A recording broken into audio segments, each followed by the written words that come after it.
In this video, I'll explain how to move a certain column to the first index position in a data frame using the R programming language. So without too much talk, let's dive into the R code. So in the video, I will show you two examples, and both of these examples are based on the data frame that we can create with lines 2 to 5 of the code. So if you run these lines of code, you can see at the top right of RStudio that a new data frame object is appearing, which is called data. And if you click on this data object, a new window is opened, which is showing the structure of our data frame. And as you can see, our data contains 5 rows and 4 columns, which are called x1, x2, x3, and x4. Now, let's assume that we want to move the third column of our data frame, which is called x3, to the first position of the data frame. Then we can apply the code that you can see in lines 7 and 8. And in these lines of code, I'm using the C function and the names function, and I'm also specifying a logical condition within these lines of code.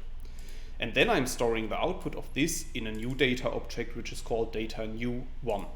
So if you run lines 7 and 8 of the code, you can see that a new data frame object is appearing at the top right, which is called data new1. And if you click on this data object, a new window is opened.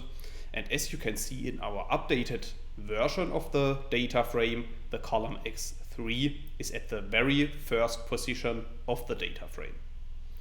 However, you have also seen that the code that we have used in lines 7 and 8 is relatively complicated.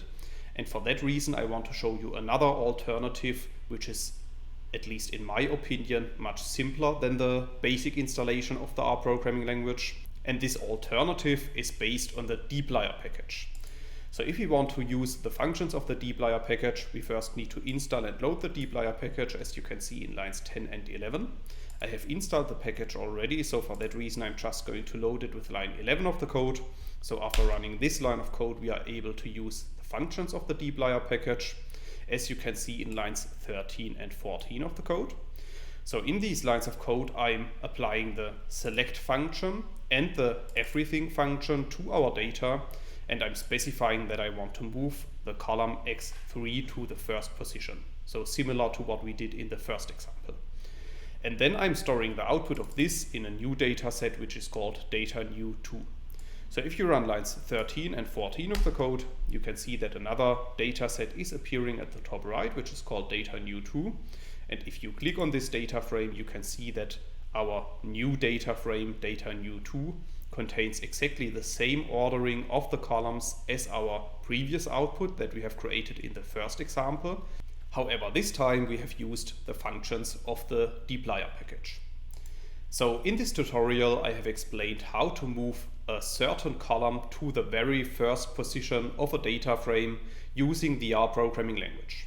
However, in case you want to learn more on this topic, you could check out my homepage, statisticsglobe.com, because on my homepage I have recently published a tutorial in which I'm explaining the content of this video in some more detail, and I will put a link to this tutorial into the description of the video. Furthermore, if you have liked the video, I would be very happy if you leave me some positive feedback in the comments, and make sure to subscribe to my YouTube channel to get notifications in future when I'm releasing new videos to the channel. That's it for this video. Thanks a lot. See you next time.